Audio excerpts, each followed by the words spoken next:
And before we move on, panelists, did you have any questions of Katie or comments? It's good. The critics rave. I got to say, your experience with other artists, maybe that's another reason I gravitate this way, because I had like 180-degree opposite experience whenever I hashtag NPR celebrities. They aren't too friendly to me. But the local ones are, so, give to your local public radio station. Yes. Jones, your time has come. Oh, boy.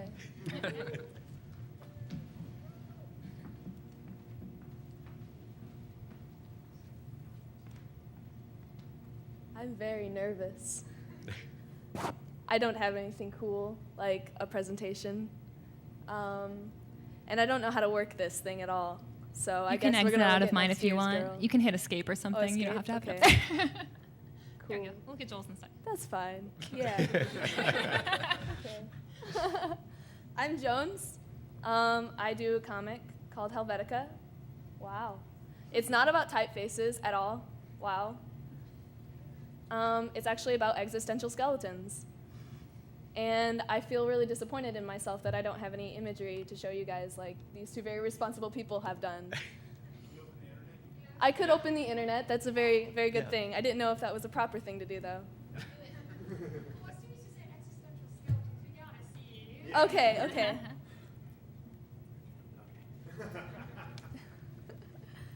Thank you, Robert. Robert, everybody.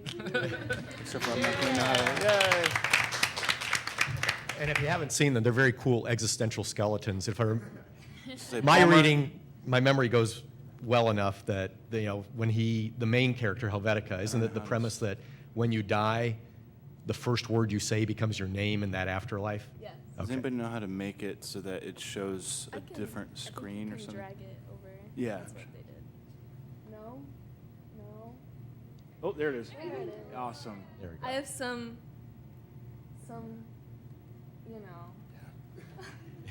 experience with dual screens, so I know like how this works, sort of. No. Oh no, caps lock. Wow, okay, yes. This is my comic. No. That's not my comic. Okay.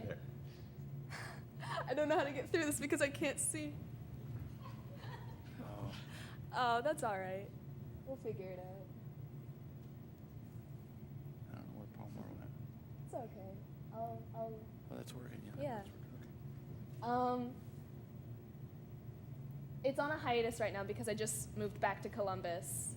I just graduated from CCAD in May, and now I'm back here again, and I'm gonna start this back up again. But Helvetica's only a year old, so I'm a baby compared to all these wonderful people. I'm very amateur.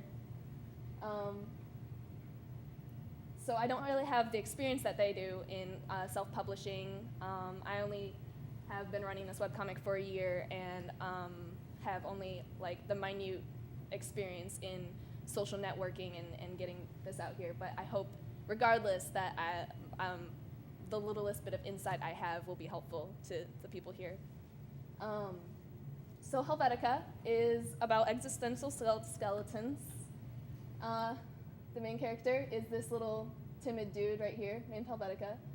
The idea is that when you die, you don't remember anything in life.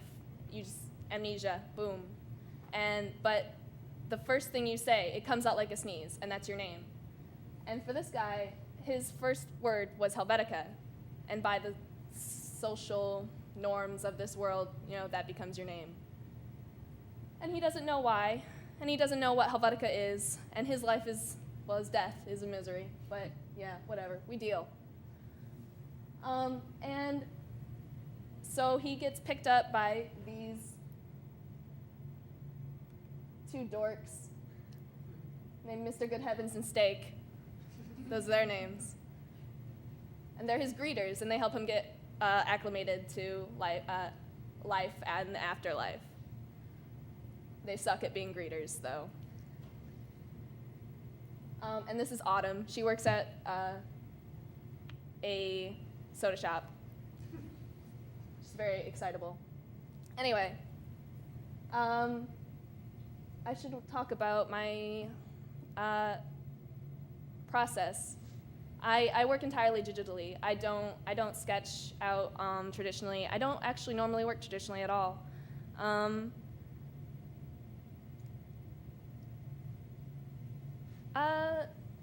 I work entirely in Photoshop, and it took actually quite a long time before I figured out how I wanted this comic to go, because you can see from the very beginning it had a very different look to it. And the interesting thing about webcomics, I think, is that you don't spend a lot of time, just deliberating over how you're going to do a comic. You just do it. You just have to just start. And allow yourself to grow as you work, and don't worry about how your work looked back then, and don't worry about fixing it back up, because nobody cares, because everyone would love your art to see it then, and they'll love to see it grow. And it's really important that you just, if you want to do something like this, you just go ahead and take that initiative. So Helvetica was completely different then compared to how it is now, which is lineless and not so chalky, and now it's, as someone described it to me over Twitter, smooth peanut butter. But when I started Helvetica, I really didn't know what I was doing, and I'd only read the comics that I enjoy, like Gunner Krigg Court, if anyone knows that is. It's my favorite, and Homestuck. And I was like, I want to take a jab at this. I love drawing. I love character design. I love writing stories. I'm going to do a webcomic. I'm going to do it. So I spent a few years putting this together. Helvetica was actually inspired by one of our teachers here at CCAD. If anyone knows Mr. Hazelrig, he does a history of illustration class, and during one of his presentations, he showed a Leyendecker painting, and it was just a Leyendecker painting of some guy, he's some dead guy in a suit, and Mr. Hazelrig very stoically says, "Wow, I forgot." It's good to be fashionable even when you're dead.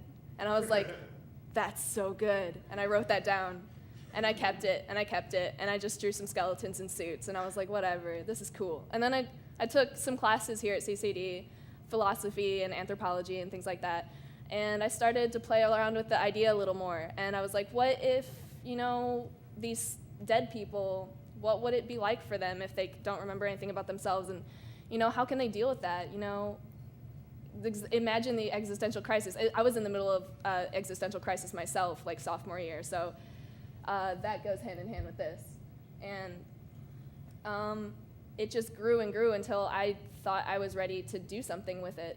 And so I bought some web space. I learned how to use Comic Press for WordPress. It's super easy, and if you're interested, you can always email me if you would like some tips on how to, start something like that. I'm totally willing to help you out. And I just went for it, and I thought it would be really great to work with deadlines. I do this every week, every Friday. I put this comic out, and I don't allow myself to slack on it, because it's really helpful. It helps you grow, and it helps you become more responsible and deal with time management, and it's great. And a thing Katie touched on that I would love to reinforce with all of my heart is to really take advantage of social networking like Tumblr and Twitter, because I don't think I would be anywhere without those things. If I didn't use Tumblr and talk to people on that, and use Twitter and talk to people on that. If I didn't use Tumblr and post my art, no one would look at Helvetica. If I didn't, tweet at Casey Green and Anthony Clark, they wouldn't notice me. I talk to them now on the regular, and if you just talk to people, they'll talk back, and they're not some separate entity that you cannot reach. They're people just like us, and we can be friends with them, and they can be friends with us, and it's just something that I think a lot of people take for granted, the great thing that is Twitter and Tumblr and other social networking sites, because people, I often see people talk about how shy they are and how they don't want to approach others through the internet. And I'm just like, come on, I'm shy too. I'm shaking like a leaf right here on the stage. But if we just approach others, they're just like us. They have their shy moments. They're just as scared as we are, I think. If we humanize them, I think it's easier to approach them and talk to them about, just whatever. And they're super nice people, and if they're not, then they're not worth talking to. But, yeah. Wow. I'm surprised that I managed to talk this long. It's great stuff, though. Thank you. And Jones, I actually want to take advantage of the fact that you are, the freshest out of the gate. Did you at any point, because you launched right into this as a webcomic, did you consider any other medium at any other point, or you knew right out of the gate you wanted it to be a webcomic? I knew right out of the gate that I wanted to be a webcomic because I thought, I don't really want to deal with the time and research that goes, I'm sorry, this probably makes me a bad person, probably, that goes into researching on pitching a project to someone. I just want to share something that I enjoy making with people who will enjoy reading it. And I just wanted to put that out there. And I didn't worry right away about making money off of it or anything. And it's totally fine to make money off of your stuff. That's fine. I'm not demonizing that because, I want to do that eventually. I'm just super baby about it. So one day I'll have a Helvetica book. One day I'll have Helvetica merchandise. I just need to stop being super baby about it. Well, you have complete freedom too. You can do whatever you want. Yeah. So you're not tied to anybody. You don't have to answer to anybody. It doesn't matter. Yeah, and that's another fantastic thing I think about self-publishing and doing webcomics is that you can do whatever you want. You can make whatever, within your own budgets and resources, of course. You can go to princess.com and order cute little charms. I'm gonna do that. I'm gonna do little Helvetica charms. It's gonna be great.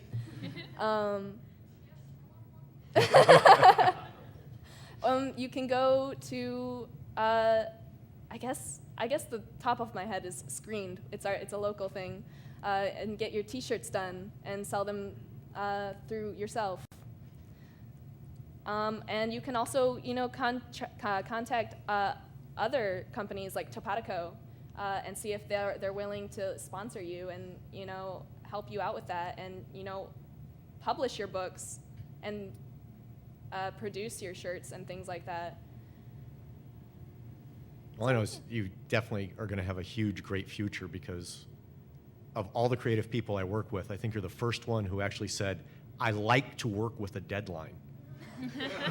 It's very scary, but it's very helpful. It's very, very helpful. Because once you graduate from CCAD, you're not going to have deadlines anymore unless you have clients.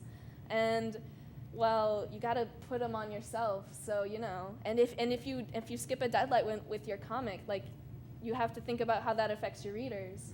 So if I skipped deadlines with Helvetica and never told anybody, hey, I'm doing a hiatus or something, people would be like, well, okay, what happened to Helvetica? And then they'd forget, and they'd never check my site again until, some great surge of comics happened again from me. So that makes me unreliable, and it also, breaks a trust between me and my readership. So I find it really important to stick to deadlines and keep up a schedule. On a tangent, I also wanted to mention just doing something like this, you never know what's going to come out of it. If you stick to it and are really passionate about it, really great things could happen because out of the blue one day, IO9 did an article about Helvetica, and I was like, all right, that's really cool. I'm glad that IO9 likes my comic. And through that, I was approached by my really wonderful client, Rob Pareda, who works at Shifty Look.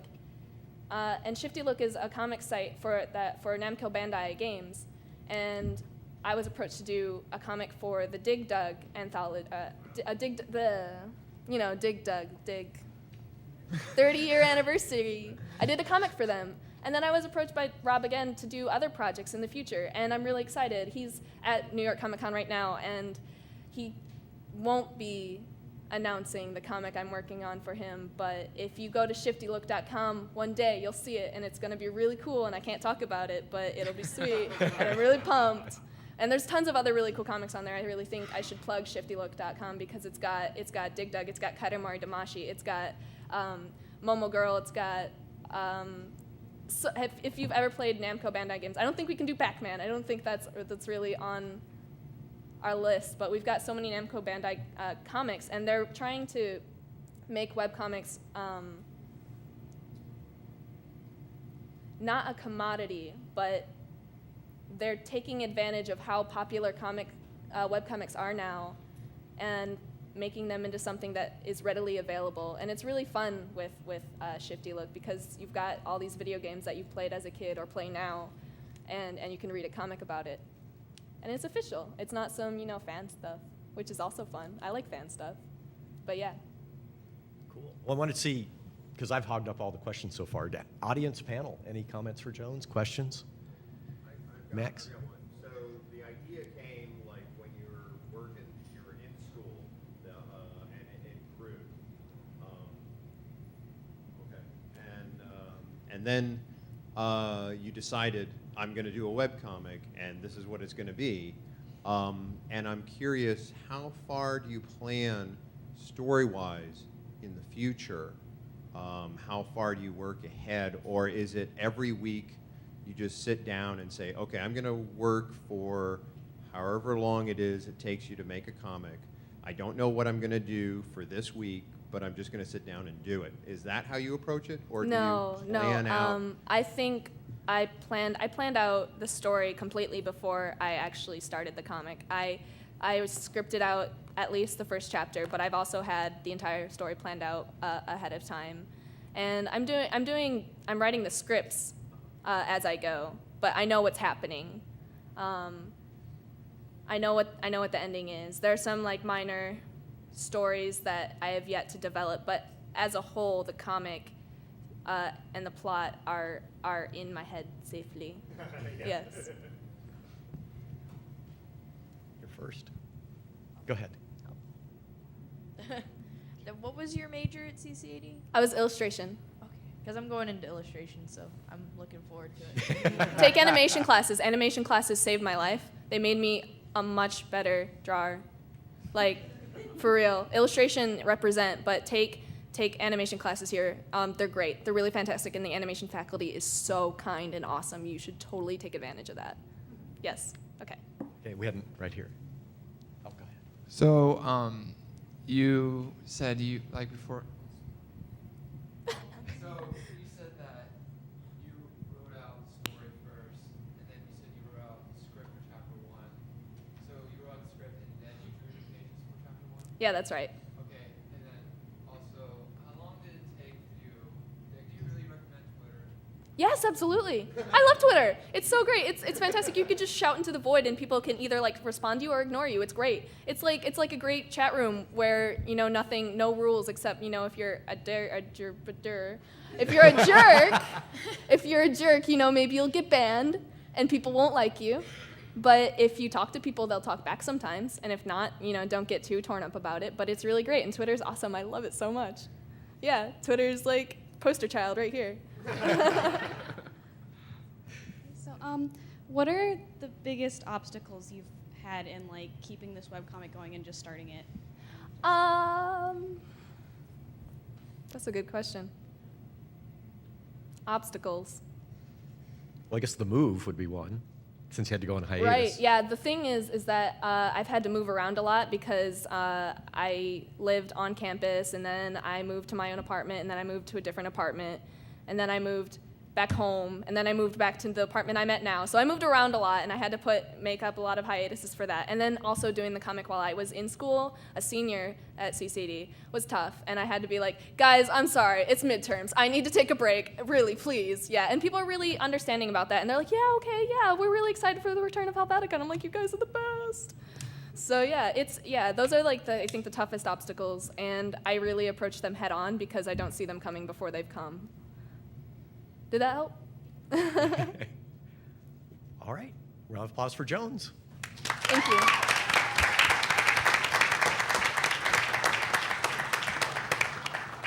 And we'll close with Ian J. Now, Ian is, do you live in Columbus now, or you are only out-of-towner now? Never lived in Columbus. All right. So Ian actually graduated from the Savannah College of Art and Design. Hi, everybody. I don't have a visual part of my presentation either, so if it's cool, I can pull up my own webpage. Or we can pantomime in back of you, too. Yeah, we can just I'll paint a picture with words in your minds. Is this already open or what? Show all windows. Show me the window. Is that the window? That's the window. Yeah, that's the window. Oh,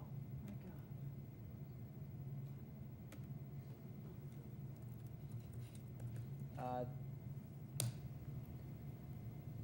That's my website. I do a webcomic called Epiphany. I've been doing it on and off and on since 2008. It's kind of nearing the end right now. I'm going to be putting it into a book next spring. Using the same technique that I used to put out a recent book that I did called E&J Super Comics Volume 1. I'm mostly going to be talking to you today about small press and kind of print options, putting out books and comics and print and stuff while you're still not attached to like a publisher or anything. One of the really cool things about the internet today is that I don't want to repeat anything anybody else has said, but we live in a really historically unprecedented time where we can talk to literally anyone in the entire world, show them our work, and connect with them on a one-to-one level. There hasn't really been anything like this before in terms of lack of boundaries between the artist, their audience, and the work itself. I've shipped this book to places as far and wide as Australia, Indonesia, New Zealand, England. I did like Denmark and like places I probably couldn't point to on a map. But the fact is I've been able to interact with all these people and connect with them in really personal ways through the internet and through doing self-publishing on a global scale like this. Now, back in the day, in the 70s, normally it would be more kind of like, it was a lot less of that kind of thing where you just kind of like make a comic, print it out, I guess, on a mimeograph machine, and then put an ad in a zine or something at your record store, head shop, and say, hey, send me $1 in the mail, and I'll send you a comic. But nowadays, we have a lot of other options. One of the biggest ones is webcomics, as we touched on. Very easy to put your stuff online on a public. Right now, the hottest thing is social networking sites like Twitter, Tumblr.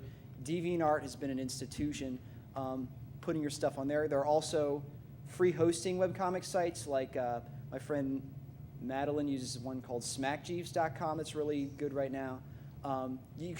Those are really great tools for going to places with kind of set up social communities that you can kind of start networking in and trying to find a niche with, like talking to other artists, talking to fans of comics, and trying to get your name out there.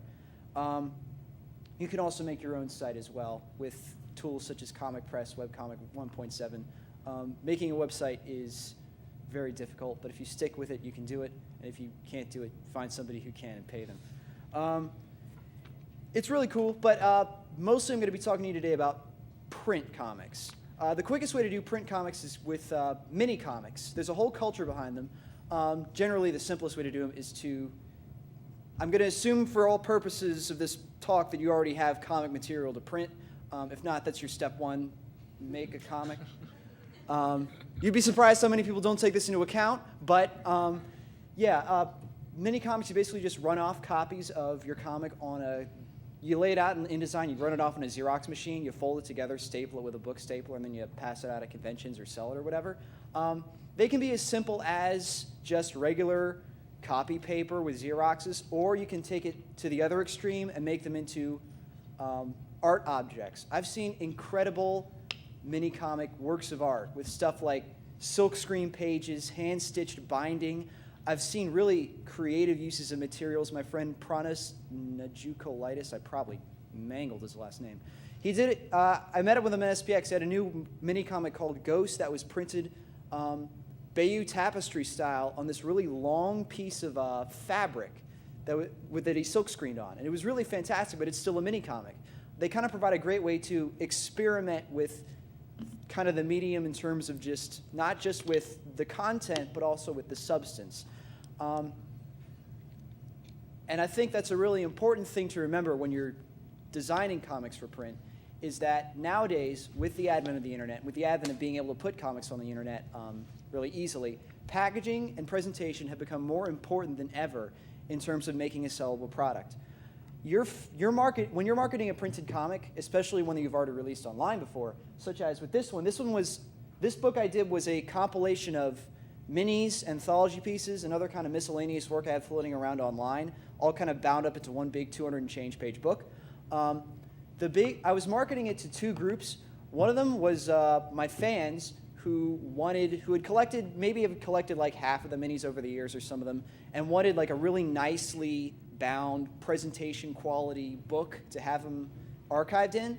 And the other group I was marketing to were newcomers who had never really heard of me before or knew who the heck I was, and they want a professional way to get introduced to my body of work. I designed this book with both of those groups in mind.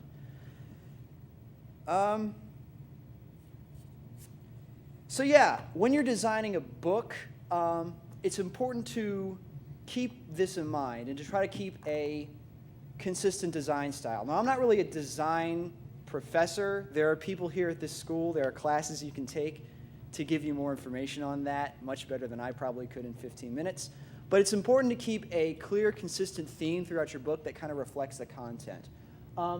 With this book, I mostly kept there aren't really end papers, it's a paperback book, but I did design work for the annotations in the book, for the introduction, table of contents, the covers. Everything kind of has the same sort of font faces, the same kind of understated style. I didn't want to overpower the content itself. And yeah, just try to stick with a clear theme with it. I really suggest going to, like a Barnes & Noble or a Books A Million or whatever you guys have out here, and checking out graphic novels and comics that you think look really good, finding what works and what doesn't. Companies in particular such as Drawn and Quarterly, Top Shelf, Fantagraphics, Pantheon, make a big effort of putting out really beautiful, professional quality books that not only catch the eye in terms of what's inside of them, but catch the eye of what they are as well. So they look really good sitting on a coffee table or on a bookshelf. I'm not suggesting you have to put out something like, a giant box full of crazy expensive comics like our keynote speaker Chris Ware did. Like, that might be a little complicated for your first time, but you can work your way up to that, and you can take kind of ideas of what you like from that sort of thing. The programs I used to lay this out I used Adobe InDesign. You can also use Quark Express, though I don't have a heck of a lot of experience with that program. When you're designing a book, this is for print, two things you might want to think about before you send it off to the printers. First is copyright. Now, a lot of people will argue that you have to get your book registered with the U.S. Copyright Office before you print it. This isn't actually true. The Berne Convention of 1886 states that creators automatically own any work they make themselves unless otherwise stated. And the United States is a signatory on that convention charter thing, as well as Canada, if we have any Canadians in the audience. So really, as long as you make it and you don't sign the rights away in a contract or anything, you automatically own it. However, it's really, really good to state your intent to claim this copyright, which is why usually people put little lines that say the little copyright symbol, the C in the circle, and it says like copyright 2012 by Joe Schmo, all rights reserved, don't reproduce this without written consent of the author. This makes it easier to claim in court that you intended to preserve copyright and ownership over whatever's in the book, which is really useful in case somebody tries to plagiarize you. You can also register with the U.S. Copyright Office, which makes your case even more ironclad. And it's actually not that much to do. Nowadays, you can do it online at their website. I think it's copyright.gov. It's $35 to file an online application, and it's worth it. It's watertight. The other thing I wanted to talk to you guys about was ISBNs, International Standard Book Numbers. This is something I didn't put on this book, but I'm going to put on the next one because I really regret not putting it on this one, and part of this presentation is about telling you about my mistakes. ISBNs are essentially cataloging numbers. They help merchants keep track of the inventory they have of your book, and they help keep consistent sale prices no matter where they are in the nation. It's just kind of a information tag. You can put it on your book using, if you go to isbn.org, they're kind of expensive. They're $125 per ISBN number, but they go at a really, really steep discount the more you get of them. I put it in my paper. I think they go up to like $1 per if you buy 1,000 of them. But I don't know if you need 1,000 books. Yeah, that's what you had in the paper. Well, you get it. Yeah. So if you had, there's one that's like a deal that's like for 10. So if you have a bunch of friends who are publishing books at the same time, you might want to go in on it. You also might want a barcode as well, which are $25 each. There's no bulk thing for that, but it's pretty cheap. You can get it on the same site as well, and that helps, anywhere that has barcode readers, which is everywhere, that helps merchants read ISBN numbers more quickly. So that can be super useful. In terms of where you get your book printed, a lot of people use print-on-demand sites, such as lulu.com or kablam.com. I'm generally not a huge fan of these because I've talked to a lot of other creators who've gotten their stuff done through them.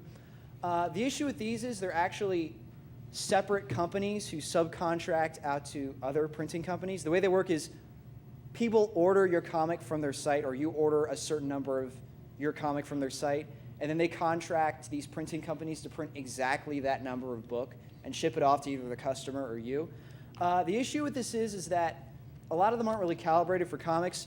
The print quality can be really, really variable, from pretty okay to just completely abysmal. I've heard some incredible horror stories.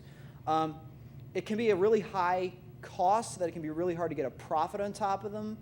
Generally, either you have to price print-on-demand books at kind of a higher price than you would see from a regular book manufacturer, or you're just going to have to take a really, really small cut of the profit.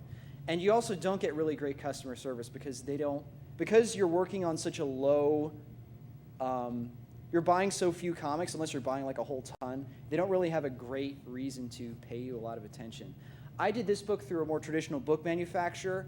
My friend Rochelle B., she does the comic, it's Thieves on devourcomics.com. She got her graphic novel Partners and later her floppy comic Thieves printed through 360 Digital Printing, which is a company based out of nearby Michigan.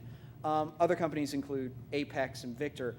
Basically what they are is they print a bulk number of books and then send them, on their offset printer or whatever, and then they send them to your house. You kind of have to take care of storing them and shipping them out, but the upshot is you do get total control over that. You pay less per unit, so it's generally a little bit more cost effective.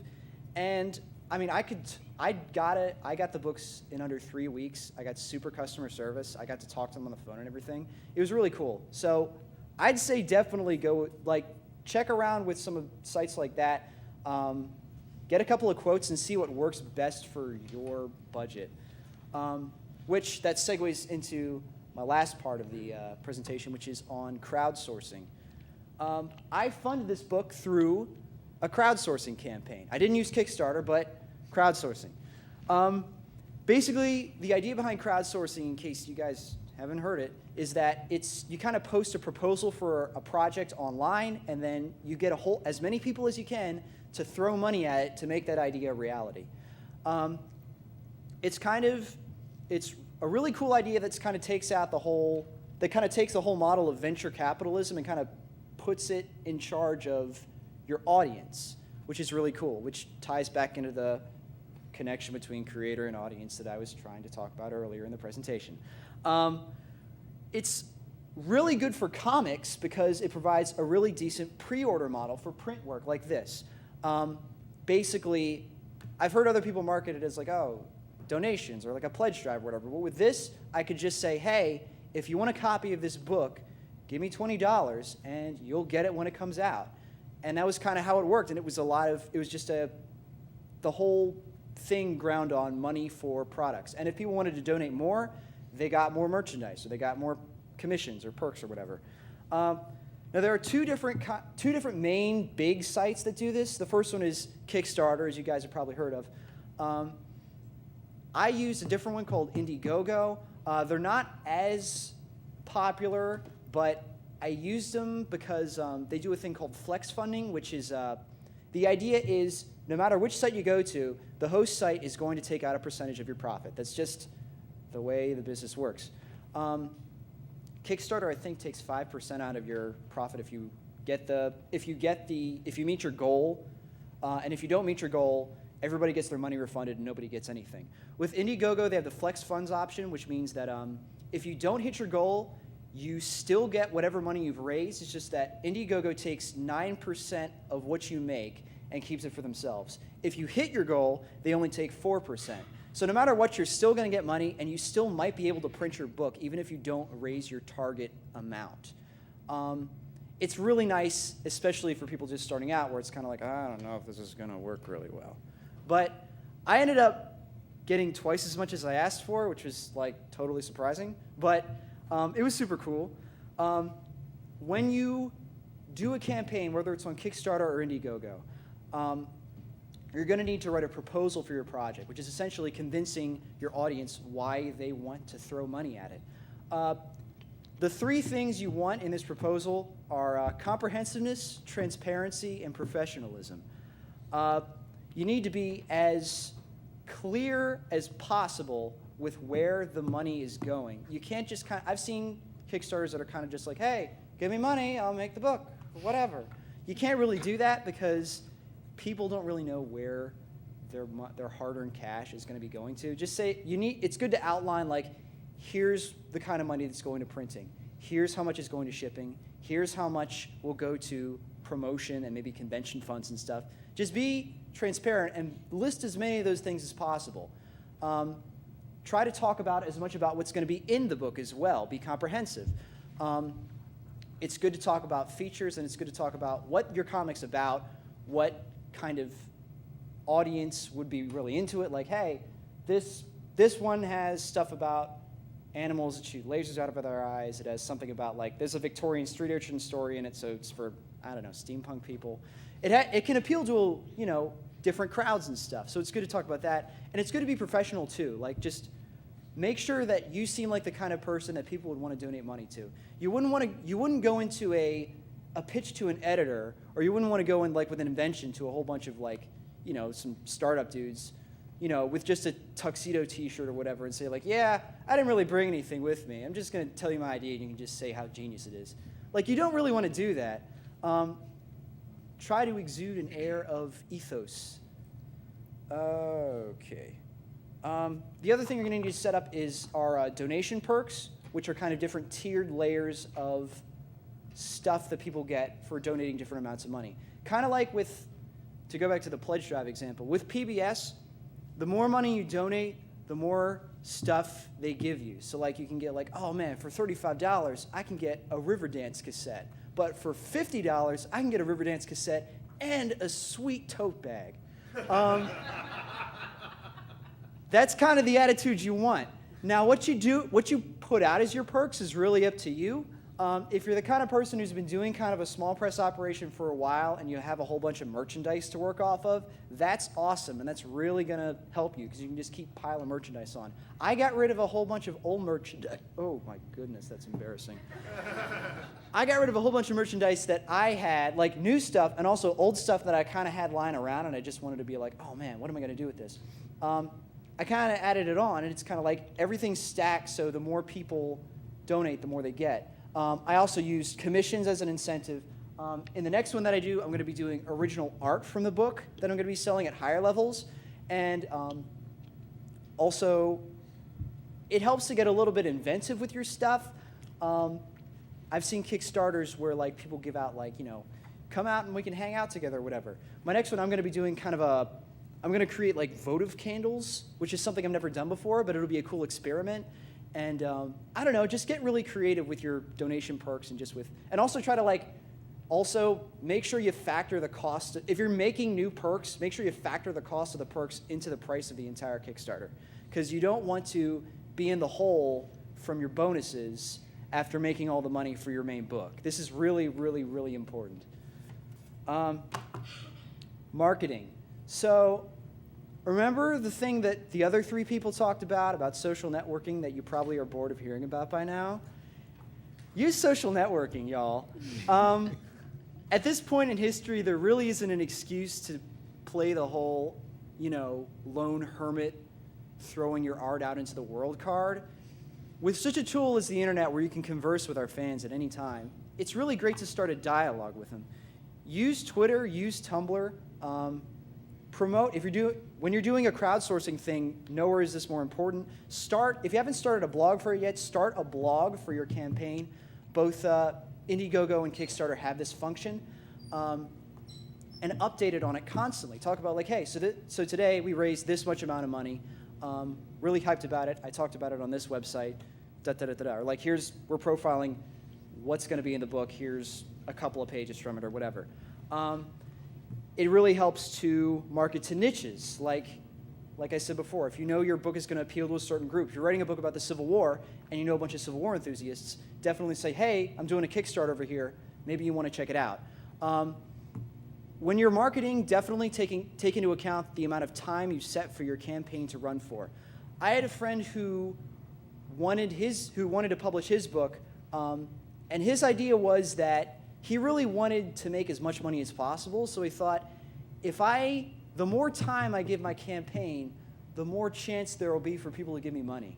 So he set it for like 60 days, and he got like no dollars. Because essentially, what happened was he got so fatigued over trying to promote it after like the first week that he just stopped, and it just kind of fell off everybody's attention spans, off the radar. You kind of want to create an attitude of exclusivity with your campaign. Like you can only pre-order this between, June 1st and June 20th, and then after that, that's it. You got to buy it in the store, months from now. Because that really helps people say like, oh, I got to get off my butt and toss money at this. I'd say usually 2 to 3 weeks is a good time period to go for. I ended up raising my target goal in like the first week that I had mine open, and then after that I just pushed for stretch goals, which are kind of like, hey, if we can get this up to like 200 over the goal, then I'll give you this extra thing or whatever.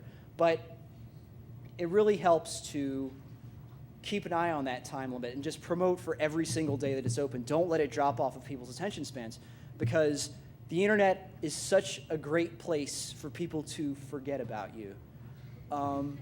It has so many interesting things on it that's really easy to get drowned out by all the other things that people check during the day. So you have to keep it on the top of people's minds.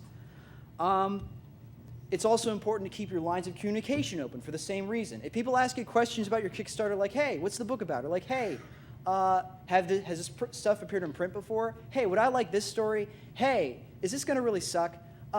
Just like talk to people who are asking you questions and kind of make the effort to go out of your way to extend your hand towards them and just say, hey, what's up? I'm listening to you. That's the other cool thing about the internet nowadays is that I was talking to Matt over there. What's up? I'm going to crib a little line from conversations we had. More than ever, passion is a huge marketing point in projects that are trying to get off the ground. People are a lot more sensitive today over whether you're really jazzed about what you're making or not. So it's important to, if you get people online jazzed about it and they're like, whoa, I really want to talk about this with you, make sure you are talking about that with them. Make sure you show them that you're as passionate about this project as you are trying to convince them that you are. And Ian? Yeah. I have to talk to you. Oh. I have to be the evil moderator. Are we done? Yeah, Did I run out of time? we've hit our 5:30 point. I just want to see if Robert is out still. Yeah, I don't know like how you're getting billed for the auditorium. Can we go ahead and spend a few more minutes? I'll wrap it up. I know how academics actually work behind the scenes, so I just want to.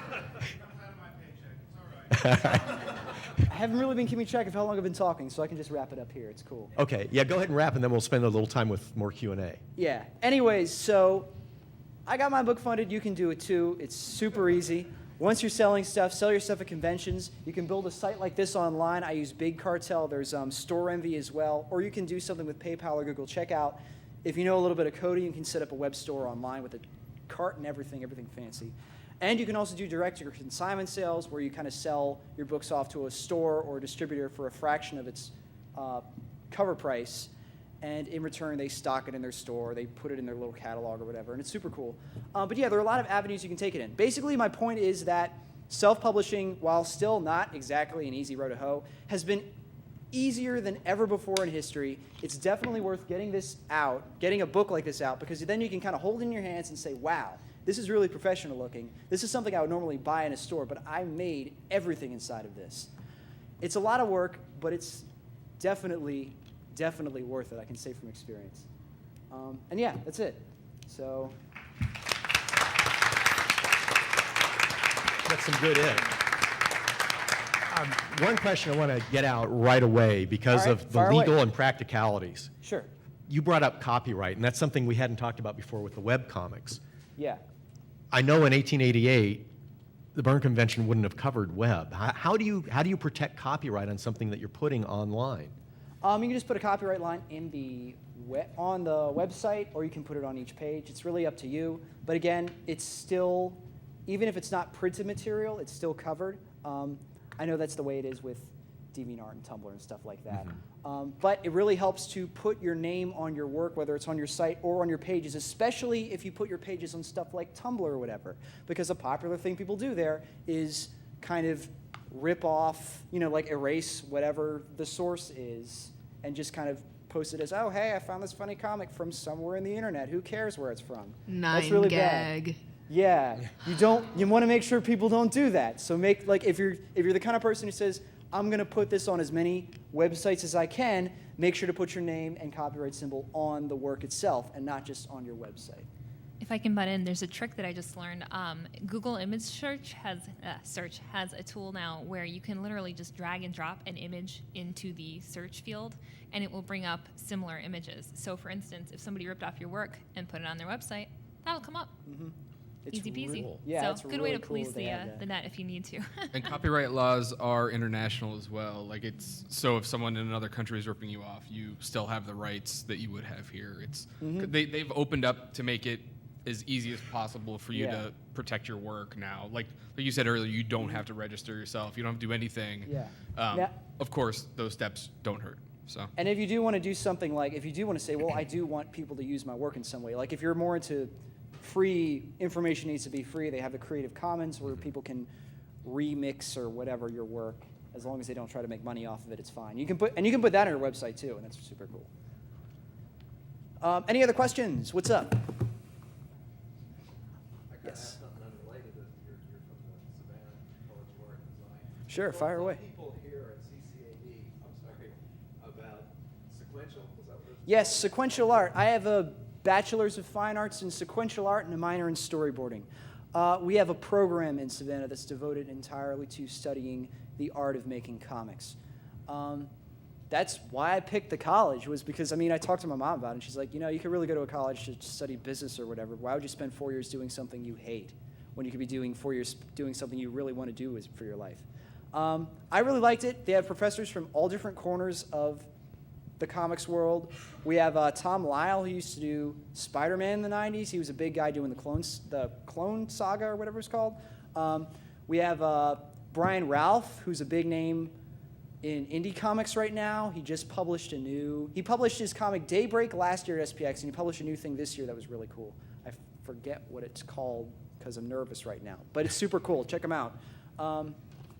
We have Ray Godo, who's here at the school. I don't think he's in the room, but he did storyboarding for a bunch of animation, for like Warner Brothers Animation and stuff. He's really cool. It's a really great, I'm really glad I took the program. I feel like I wouldn't be even like an eighth of where I am now if I hadn't gone to SCAD and checked out the sequential art program. So, CCAD has been really, really cool as much as I've seen of it from visiting here. But I don't know, am I supposed to beef on you guys? Because you guys are cool as well. But SCAD is also cool, and we have a comics program, and you guys should start a comics program here because I've met a whole ton of people who are passionate about comics. So one of you guys, what? Yes, sir. I have a question.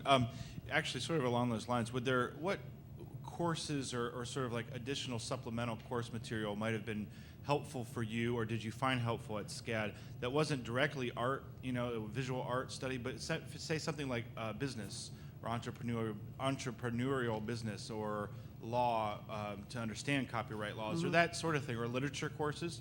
We had any of that. That's for everybody. It's a very good question. We had by requirement, we were supposed to take a couple of writing courses. Due to a weird glitch, because I took storyboarding and sequential art, I had to take 2 of them.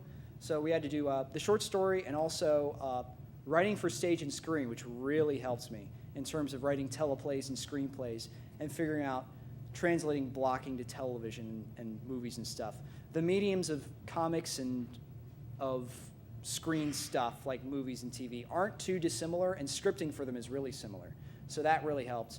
We also had a self-publishing class that got into a little bit of the business. My one criticism is I wish they had more of a devoted business of small press class, which they were just starting to get that off the ground. They might be starting on it now, but I don't know. But for anybody who would want to start a comics program here at CCAD, definitely do a class where it's just all about managing your own small business, keeping receipts, keeping track of expenses and income, learning how to pay taxes. We got into that in some of our classes, but it was more of there were more units added on to the curriculum of like drawing and marketing and stuff rather than being a full-on class in itself. So I'd say, we definitely got some of that, but a lot of it has also been just kind of me working and figuring it all out. Really, a lot of taking classes at SCAD was about kind of finding what you wanted to do with your career and then picking classes and finding teachers that you knew could be useful to that. You know what I mean? I hope you know what I mean. Yeah. Did any of you want to add to that?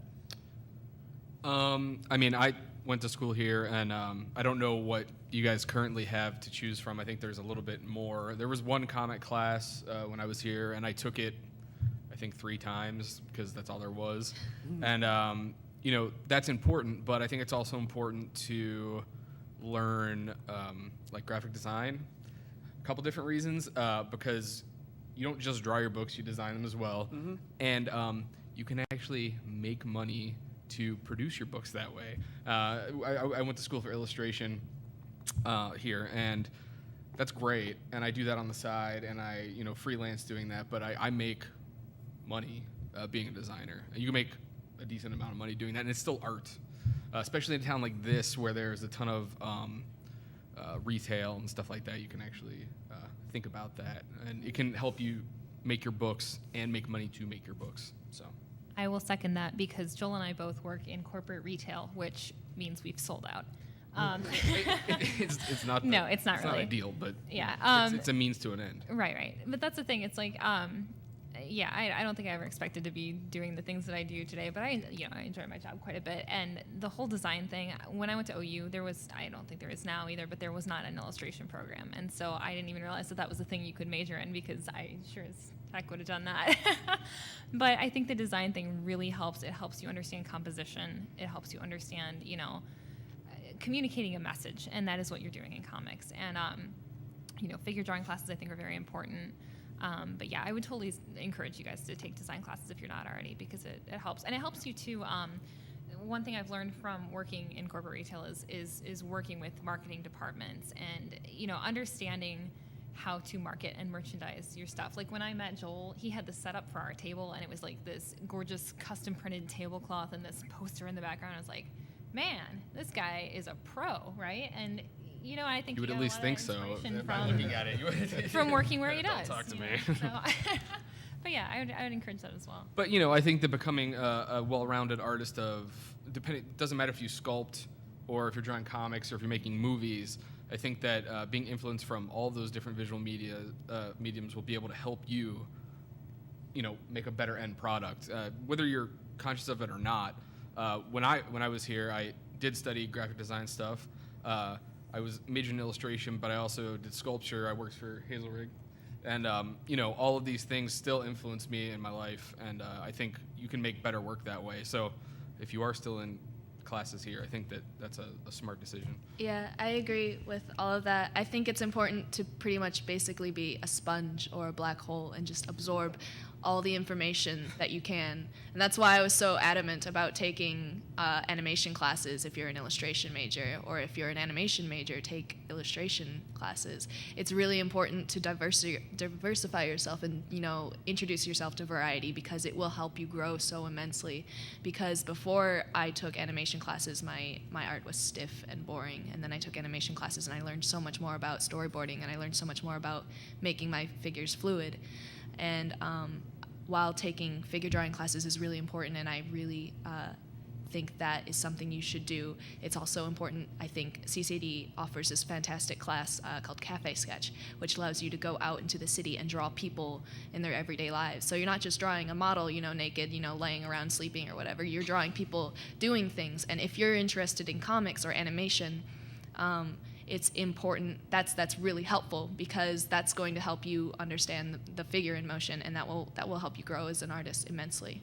Unless you're doing a book about naked sleeping people. Yeah. Which is totally cool. I mean. But what was I gonna say? You touched on a point before that class. What were you saying? Cafe Sketch? Never mind. I'm sorry. It'll come in a minute. Yeah, it'll come back. Might be a meme. Yeah. Yeah. Okay. Yeah, that's all we've gone over, so now I guess it's dinner time. And we'll head out. I wanted to thank Jones and Ian, Joel, Katie. I think it was all fantastic. My neurons expanded a ton. I hope yours did too. So thanks to them all.